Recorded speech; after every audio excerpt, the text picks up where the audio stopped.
Hi, and welcome back to Continual. Tonight, we're going to be having a lot of fun talking about Gothic influences. We're going to be looking at, of course, books, music, film, and anywhere else that the urge may take us.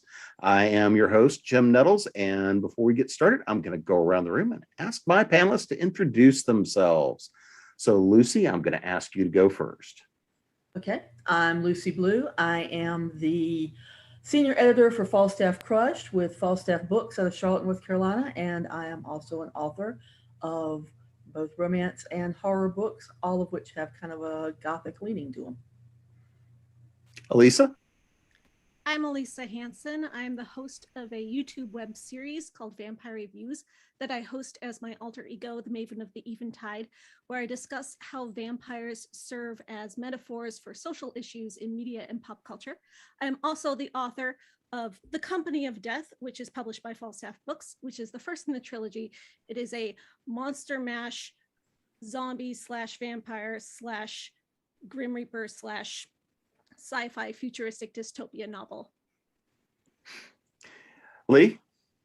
I'm Lee Modesitt, and I'm probably better known for fantasy, although I've written a bunch of science fiction, but I have written a ghost book series and what one might be called a futuristic Gothic that nobody would think of as such. Sarah and Braxton? I'm Sarah Black, and I love singing about Gothic and horror stuff. I like reading about it and watching movies too. Yeah, my name is Braxton. We are actually one half of a Gothic metal duo. I am one half, not we are one half. That's weird. But yeah, we're Valentine Wolf. We're the Gothic metal band. Lots of classical music influenced things in what we do, and we write a lot of dark, severe, very macabre sounding music for soprano and double bass. So we're going to have a little bit of fun tonight looking at Gothic influences.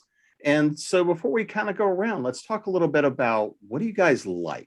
What are some of your earliest memories and things that influenced you from Gothic fiction, be it the classics, be it Dracula, something along those lines? Was it being pulled in, say by some of the vampire fiction of the 80s, 90s, all those kinds of folks? So Lucy, what about you? The first Gothic thing I ever remember being exposed to was when I was about the 4th or 5th grade. This is back in the dim mist of time. PBS did a whole short story series. They were films based on American literature, short stories. And they did one on the fall of the House of Usher. And I thought it was the greatest thing I'd ever seen in my life. And my grandmother was one of those people that ordered those, classics bound in leather thing that you could order from the magazines and stuff. And she had the complete works of Edgar Allan Poe. And so when I said I like that story, she said, "Oh, here, take this." So I read the whole thing, and it was true love from then on. And then, of course, I saw Frank Langella in Dracula when I was about 13. So that's when the whole sex thing got started. So, Elisa? Now that you mentioned Edgar Allan Poe, one of my first memories is my mother reading to me The Pit and the Pendulum as like a 6-year-old as a bedtime story, which I always thank her for giving me my love of the Gothic. But my biggest influence has to be The Phantom of the Opera, the novel by Gaston Leroux, and just that dark, almost vampiric, but not quite blend of it's not supernatural, but it feels that's the pure Gothic essence. And everything kind of spiraled from there straight into vampires. And after that, anything by Anne Rice. It's my hugest influence by far. What about you, Lee? I guess my influences are a bit more classic in the sense of Frankenstein, Dracula, and of course, I do have the collected works of Edgar Allan Poe and have read all of them. I think the one that I found most horrifying was A Cask of Amontillado. Maybe because, it made me very claustrophobic. But the other thing I just struck me when we were talking about this panel was, in a lot of ways, one of the more modern Gothic novels was Mexican Gothic by Silvia Moreno Garcia. Love that Mhm. book. And somehow, in a strange way, it reminded me of Rebecca. I can't exactly tell you why, but the creepy feeling, housekeeper. well, the evil housekeeper, certainly. But anyway, most of my influences are probably more on the classic side. And I will mention Fred Saberhagen and his Friend of the Family takes on Dracula. What about you guys? Sarah, Braxton, who wants that one first? I probably started off with literature because my parents were really amazing about letting me read.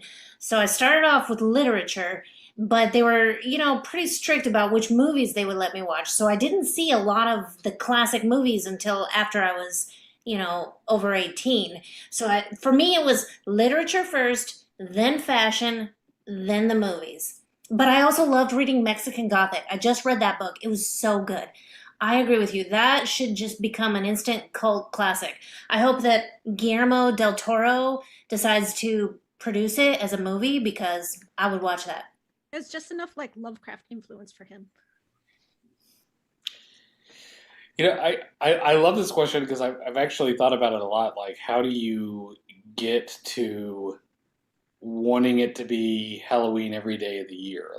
Like how does that happen? What's the learned behavior behind that? And the mine is a two-part answer, but all revolving around the same work. When I was a little kid, child of the '80s and everything, I remember seeing the George C. Scott version of A Christmas Carol. And my favorite bit is where he's walking down the snow and the fog and everything, and the ghost hearse appears behind him. And the ghost of Jacob Marley. Like, I remember shortly after that, my family took us to see a version of it in the Atlanta Alliance Theater, and they played Jacob Marley for laughs. He was, a Rasta musician and everything. And I remember as a child being offended by this because I was here for the ghost story. And there's this, the actor was amazing and everything, but I'm like, who's this dude with the bagpipes? Like, this is not what I remember. And I gave some thought. I'm like, well, why did A Christmas Carol resonate so hard? Why did I respond to that? And even sonically, I remember even being younger, growing up, I had those Disney book turn the page, you listen and there'd be the sound effects and everything. And I had a really killer version of A Christmas Carol. I just used to play side one with the hauntings over and over and over as a child. And there's also the Haunted Mansion one from Disney. And like, those are my earliest memories of going, yeah, I could live in a haunted house. This would be cool. I'd be okay with that. That's fine. And then the love of everything we talked about, what Lee was mentioning, the classic horror, the Edgar Allan Poe complete works, getting that as a gift when I was very young. And what Lucy mentioned, I remember when I was in third grade, our teacher got like all these books and everything, and they had Dracula and they had Frankenstein, and I wanted to read all of this, and so much of it went completely over my head. And then in high school, discovering Anne Rice. So pretty much everyone's trajectory, and then music is there's a whole other vibe there that I won't monopolize everyone's time talking about. But yeah, for me, it was A Christmas Carol and the Ghost Hearse. That was the moment where I was like, yeah, I could just watch this over and over on a loop. That kind of goes an interesting place, because I remember for me, kind of my introduction to it, I read a lot of Edgar Allan Poe. I read, a lot of these sorts of things, but the first really things I remember, ironically enough, I think would be Disney. Ichabod Crane and the Tale of Sleepy Hollow, Sleeping Beauty. I mean, all of these. That last sequence in Fantasia. The last sequence of Fantasia. I mean, if we look at the things that, in many of these, I hadn't been born when they were first created, but a lot of the influences I saw that were on Disney. Oh, this is for kids, right?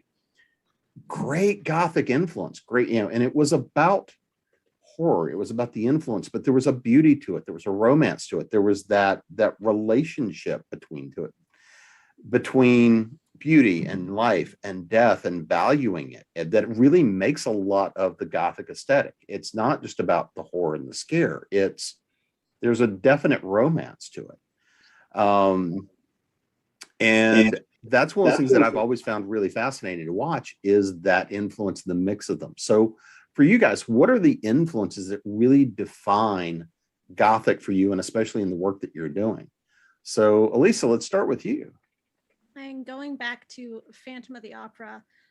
My novel, this one behind me right here, features the Grim Reaper as a major character, and I've always been fascinated by the Death and the Maiden motif.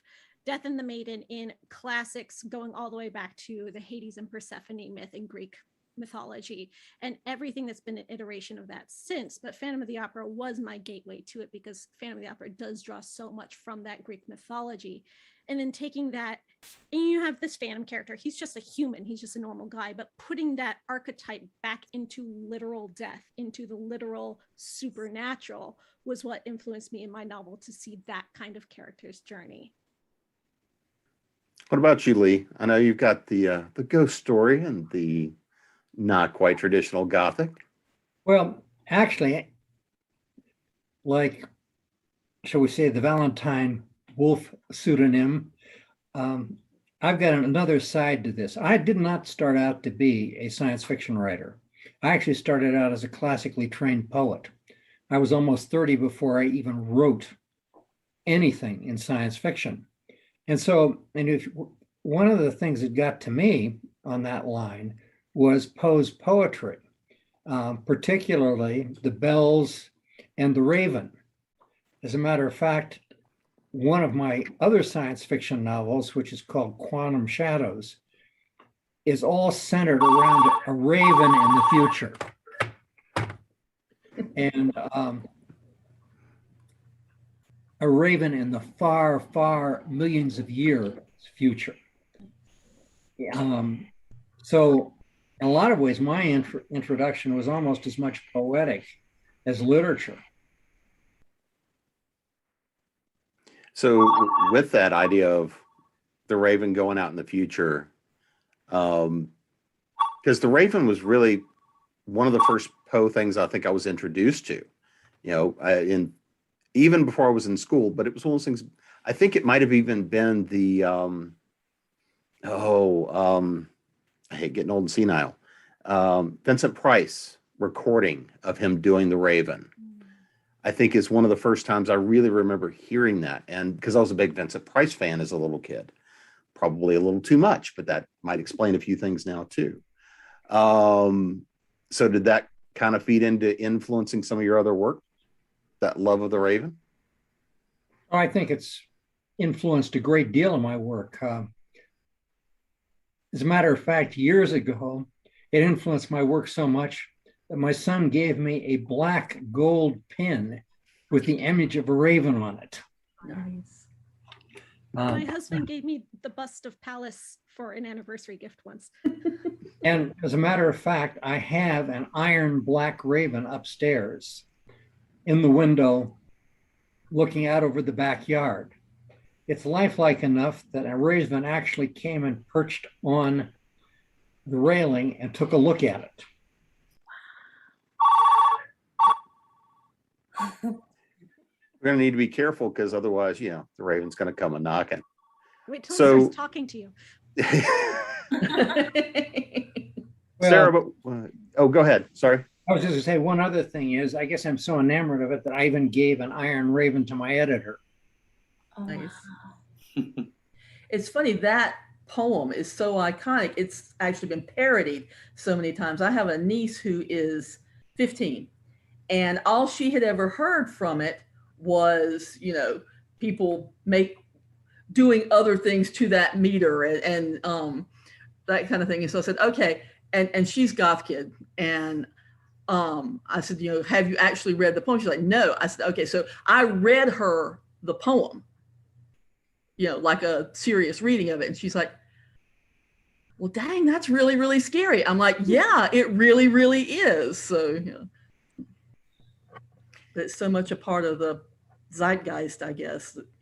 Well, actually, I will throw in one other little bit here, because the novel, which I mentioned, Quantum Shadows, the subtitle is 45 Ways of Looking at a Raven. And every chapter opens with a couplet or a quatrain in classical rhyme about the raven, or the metaphorical meaning of the raven character in the following chapter. Nice. Sarah, Braxton, anything for you on that? Oh yeah, we are heavily influenced by Edgar Allan Poe and The Raven. We have not set that one to music just yet, but I really want to. We've set Annabel Lee and a bunch of his other short stories and poems to music. I really want to do The Raven and just set it in its entirety. It probably would end up being like a 20-minute song, but I think that would be so much fun. I'd listen to that. You know, I think it's, you know, when we got the brief about this and we were looking at the topic, I think it's interesting, excuse me, being a musician, because, you know, Gothic music, I think, is definitely a thing. Whether or not the bands that were really kind of at the first start of it, whether, at least in rock music, post-punk, I'm thinking Susie and the Banshees, who, you know, they were infamous for saying that label means nothing to us, to going all the way back. We talk about classics in antiquity, you know, the very, very brief Sturm und Drang era in the 18th century, where, you know, you even have composers like Haydn writing these symphonies that have got this very sort of intense emotional content. This even predates the Romantic era a little bit. And when I was thinking about how to, you know, kind of what we could contribute here, for me, at least, I think we are definitely going for an atmosphere and a feel. And you know, Jim, I think the real major ingredient is the romantic part, the romance, not necessarily smaller romance. I'm like not, you know, romantic music necessarily. Could be a capital R too, though. It could be. Maybe about relationships between people, maybe about relationships between person and it depends on. Yeah, exactly. It depends on capital G, capital R in literature terms applied to music. Right. Well, especially, and I think it just really kind of, it depends. For us, I think it's more about expression and style. So, like, we've played shows where it's like, I've been worried, will the people who like pure Gothic music, if they want to hear something that sounds more, say, like a band like The Cure, or a band like, there's a lot of electronic bands doing really incredible work now, and we kind of have a different take on that. But I think the emotional aspect, a little bit of the horror, a little bit of the romance is still there. And even beyond the extra musical influences, for me, the currently the two things I could talk about where I just really, as much as we talked about all the classical influences, which, you know, we did a whole concept record about Edgar Allan Poe, as much as we go back to that, you know, visually and in terms of emotional feel, I kind of have the twin pillars of Crimson Peak and the video game Bloodborne. We just got finished for our Patreon doing, their song of the month was, we did a version of one of the tracks from the Bloodborne soundtrack called Hunter's Dream, which is this very ethereal, very haunting soundscape that is both peaceful and ominous at the same time. So trying to kind of invoke the atmosphere, I think, is, for me, musically, what we are kind of going back to all these writer influences we've been talking about. That's what we love about them. And now, you know, the goal is, you know, how do we sound the way, you read Frankenstein and we're like, how do we sound like this book feels? Capture That's the something. vibes. Yeah, that's pretty much when we are working through things, that's a lot of the questions, a lot of the edits, a lot of the process. That's pretty much what we're thinking of. Can I say something more about that? Oh, sure. Like, I think that's an excellent point, that the romance is so integral, at least in the way that the Gothic is still continuing today. Because you look at things like, my favorite Phantom of the Opera is a very romantic element. It's one of those rare Gothic stories where the monster is a romantic figure, as opposed to Frankenstein. The monster is a sympathetic figure, but not romantic. The romance is off on the side. In Dracula, the monster is, a satanic, horrific figure, but not romantic, except in all the recent movies that have come out since the 70s, Dracula has become romantic. And that is how he's endured. Dracula is now sexy, and now he gets paired off with the female figures. And that's what people latch onto. That's what excites people, and that's what you see a lot of in new Gothic iterations. You have the whole monster love genre, like Shape of Water and Crimson Peak, where the monsters are human but they're still monsters, and that love element is there, that very complex of I shouldn't be in love with you but I am, and it's dark and it's mysterious and it's twisted, and people just love that. Mm-hmm. Yeah, right now I am in the very, very early stages of writing a fiction book about Mary Shelley. And I won't bore you with, my hook or whatever, but I made the statement to somebody the other day, the most Gothic real life thing I've ever heard of is, whether it actually happened or not, Mary Shelley losing her virginity on her mother's grave. Yes. It's like this whole notion of sex and death intertwined, procreation and decay simultaneously. And I think that has a lot to do with the romance of goth. I think that's...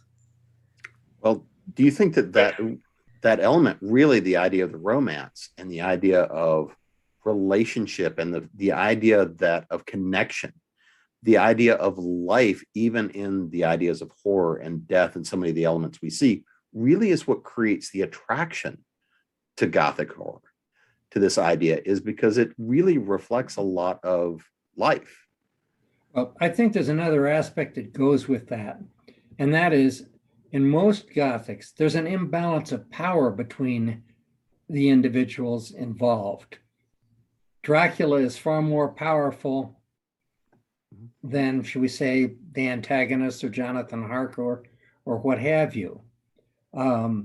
But then the romantic element in a lot of them is Dracula then gives over that power to a love interest. Like, he may be a monster, but he's my monster. I have tamed the monster. And it's like it's an empowerment fantasy, especially for women. Yeah. Personally, I think the brilliant thing about Frankenstein is that Victor, despite the creature's ferocity, Victor really has the power throughout the entire novel. Yes. And the creature is, I think the creature makes that very clear, that, dude, this is all on you. And I got to jump back real quick. First of all, Lucy, nothing about Mary Shelley is ever boring. In our, like, please bore me more. and secondly, because you brought it up, the biography that inspired our record, The Haunting of Mary Shelley, is called Romantic Outlaws by Charlotte Gordon. And I never, ever, ever miss a chance to tell people you must read this book.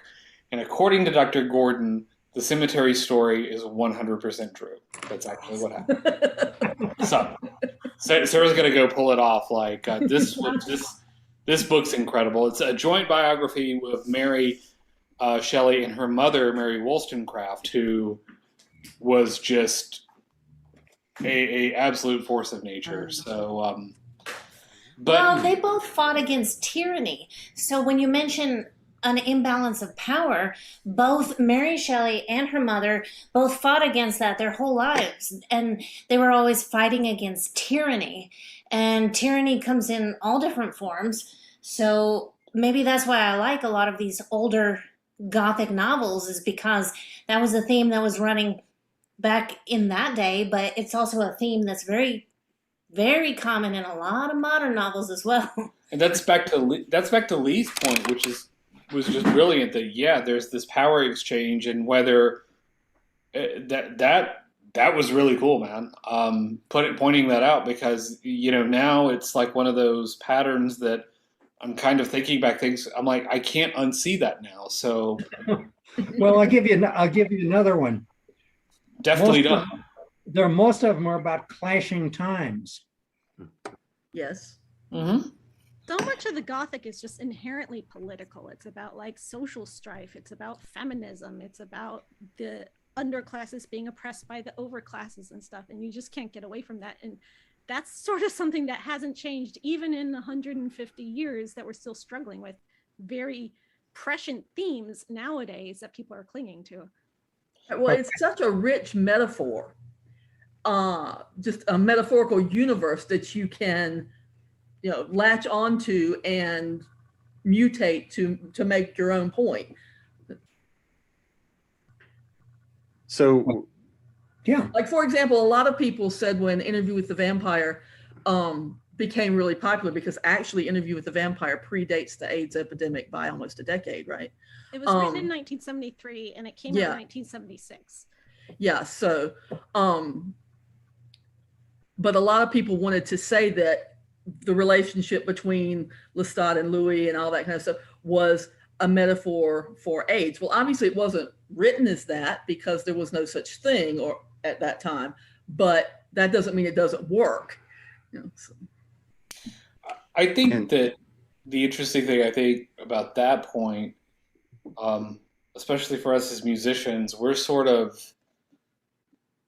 because music tends to be a little bit abstract, even if there are lyrics, people attach their own meanings kind of all the time. And it's funny you all mentioned Interview with the Vampire. I remember growing up, and when that book kind of had a renaissance of popularity when I was in high school and everything, like... When the movie came out. Yeah. Well, even a little bit before then, I guess, with the marketing campaign, like, for a long time, I assumed that book came out in, like, the late 80s. And such is the power of that drive to see the AIDS pandemic as a part of meaning for that or whatever. It just, I remember I had read it a couple times when I was in college where I was like, oh, in the 70s, really? Huh? Oh, okay, did not know that. But and the original short story that it was based on was written in 1966, so it's like even further than that. Yeah, I'm older than you guys. I remember when the original hardcover came out. I remember the first time I saw it was in my 9th grade English class. And there was a girl that I did not know at all. She did not know me at all. We weren't friends or anything, but she had that book. And, of course, if you've seen the original edition, it's just a gold cover with the big Interview with the Vampire. Well, of course, I was already. Can you see yeah, exactly. And I was already all about all things vampire. And so I said, what is that book? And she went, oh my God, you got to read this book. And that's how I kind of got started in our high school. But that would have been, 1978, maybe. So as we're talking about the love for these topics, if you really were trying to get into, if you're trying to get into this and all the things that brought you into it, what are the more modern things that are kind of keeping you there? What are the things that are grabbing you more recently? We've seen a pretty big resurgences of late. Who wants to take that one first? I'll try it. Probably. One of the ones that got me, it's going to sound odd because the setting is literally the title of the book, which is The Glass Hotel by Emily St. John Mandel. And it is, as far as I can tell, it is in fact a Gothic novel, even though it starts in a glass hotel in the woods up in the Pacific Northwest. But see, Gothic novels are always named after the house. That's a clue. I hadn't thought about that one, but that was one of the ones that struck me as sort of, it struck me as a modernistic view of it, but it's got a lot of that. It's not exactly magic. In a lot of ways, technology plays part of the background because there are a set of video clips taken by one of the characters that keep showing up, and they're put to music. And nothing turns out very well for anybody in this thing. It's very gripping, but it's definitely, shall we say, a modern downer Gothic, if you can do that. That was one that struck me. And another one, I don't know if it's exactly Gothic, but it sure felt Gothic to me, was Aliette de Bodard's Dominion of the Fallen stories set in a Paris in which angels literally fell from heaven as fallen in the early 1900s. And it's got all of the, I mean, there are the damned, there are the fallen angels, etc. It's a very different series in that sense. I've checked that one. I haven't seen that. Like, pardon? I hadn't seen that one yet. Okay, I have to check that one out. That's not a movie. That's a series of books. Yeah. It hasn't been made into it, but it's different in the sense that a lot of the demons are out of Vietnamese mythology. Well, that's what both Elisa and Sarah mentioned. One that really, really struck me, and it's not brand new, but it's fairly recent, was the movie Crimson Peak. I mean, that's a fantastic Gothic romance. It was the first one I'd seen in forever. And then one thing I was really surprised by, the Netflix version of Castlevania, because I mean, I knew the name of the video game, and I'm not an anime person. It's not that I don't admire it, it's that I don't get it. I understand the problem is me.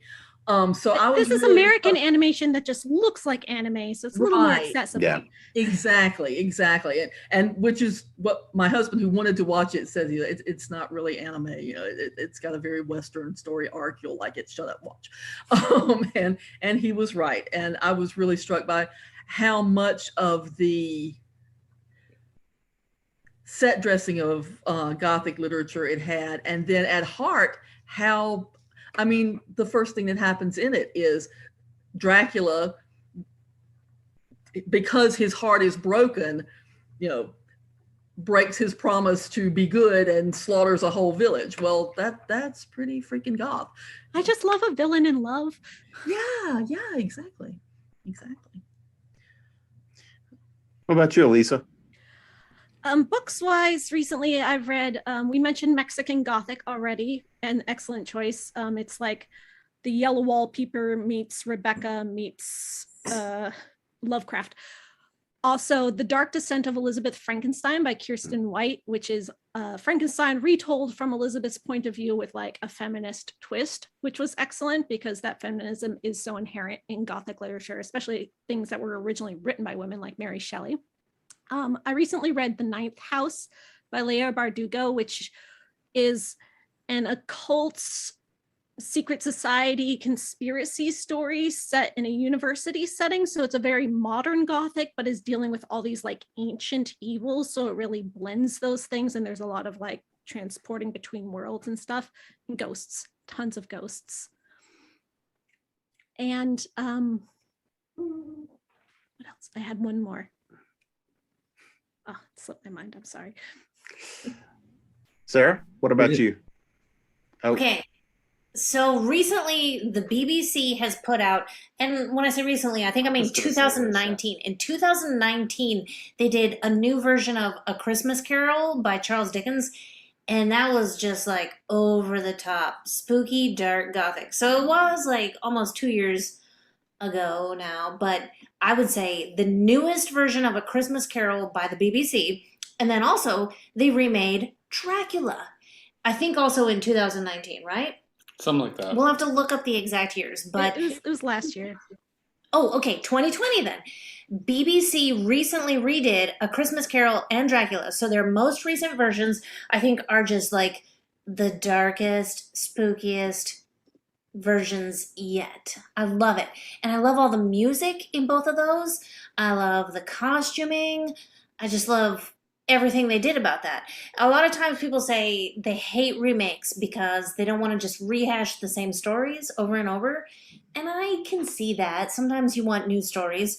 But these to me were very satisfying remakes or rehashes. I loved them. I loved them so much. We rewatched the Christmas Carol, because it is a capital G ghost story. And Which is I love why how they really leaned into that. It was very cool. I'm super excited because AMC just announced that they are going to be redoing Interview with the Vampire. And they're completely changing the entire story too. So when you talk about I'm excited for that, yeah.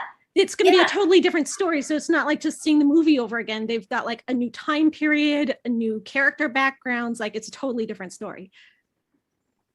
So I'm excited. I think with other media, again, I already name checked the video game Bloodborne, which again I think very deftly fuses, and I would say spoilers, except the game is now 6 years old, but still fiendishly difficult, still fun to play. But I think I love how like the plot of that game, it doesn't really hold your hand at all. Like there's lore in the game, but you have to really explore and experience it and kind of put it together. And in my view, it very deftly fuses Lovecraftian horror and Gothic horror at the same time. And the idea is there are these beings called the Elder Gods who are sort of responsible for starting off the Gothic horror events of the game. It's very cool. We mentioned Crimson Peak. Sarah already mentioned some media we watch. Musically, what I love, we find ourselves listening to a lot of bands that really kind of take a little bit of the different ingredients of it and make something completely different. I think they're not new by any means, but I think one of the bands that gets some of the most play from us is a band called Paradise Lost, which combines Gothic and metal, Gothic music as a style of metal so well. Another record that we really love that I never miss a chance to name check is it's a record called Trees of Eternity, which is just both very romantic, very achingly beautiful, and very heavy and brutal at the same time. And I think, again, this is in addition to all these great books. I was thinking while we were all talking, if we start name checking some of our author friends who do really, really great work, I will feel terrible for who I forgot. But I'm thinking about our very good friend, I think, of the entire panel, Liana Renee Heber, and what she's doing. Again, every time we watch The Alienist, we tweet at her, we're like, why does this show not have ghosts in it? And she's like, I know, right? Amanda DeWeese is doing extraordinary work. Dacre Stoker and what he's done with the prequel Dracul in particular. Reading a very good book by Caleb Cherry right now, also exploring the vampire novels. And I'm doing the thing. If I forgot you, send me your hate mail. I will apologize profusely. We'll write a song for you. But I think that's the awesome thing, though, that you have, you're like, well, where is it modern-wise? I'm like, it's alive and well. It's lurking in the shadows as it should be. And every now and then it gets its day in the sun, and, people can pretend it's Halloween for a while, and then they lose interest and go off someplace else. And we get to keep, playing in our playground/graveyard. Last thing I'll say, I'm sorry, I forgot, I'm talking too much, but this was for Lee. I was thinking, where fantasy, I love how Gothic can sort of fuse with other genres. In the fantasy world, I'm a huge fan of Andrei Sapkowski's books, The Witcher, the video game, and I would be remiss if we were not talking about Gothic things. In The Witcher 3, there's another video game series called Blood and Wine, which is about vampires and wine, and that's pretty cool. But the other thing is The Hearts of Stone Pack, which is about a grieving woman, a ghost, a haunted house, romance, a living painting, and the titular character, Geralt of Rivia, kind of reuniting lost lovers separated by time. And if that ain't goth, so that's where I see a lot of it. And I'll stop now. Thanks for listening to me. Sorry. You made me Another remember video the ones I game forgot. series that has, I'm sorry, go ahead, Lisa. Sorry. No, you go ahead. I was just gonna say another video game series that, while it isn't overtly goth, it is BioShock, the first two BioShock games. It's like yeah. cybergoth. Absolutely beautiful, absolutely horrifying. The whole notion of, steampunk the and essence Gothic. of a child to gain power. Again, Lee, talking about the imbalance of power. You have the big daddies who are the ones who protect the kids, or they're the ones who drain the kids, depending on the choice you make as a player. Well, BioShock Infinite, the whole the part where the Mozart's Requiem used effectively in a video game. I mean, It's eerie. It's amazing. Sorry, I got excited, but yeah, BioShock, 100% agree. You're talking about how it's alive and well. You just made me remember all these series.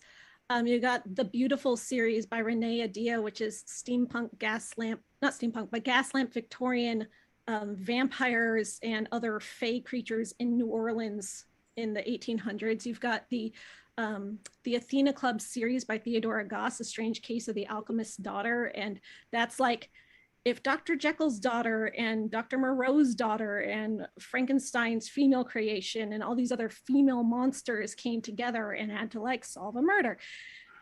You have the Stalking Jack the Ripper series by Carrie Maniscalco, which is put out by James Patterson Books, which is a very successful series. It's like a 4-part series where it's not supernatural, but it is like Victorian gaslamp fantasy again.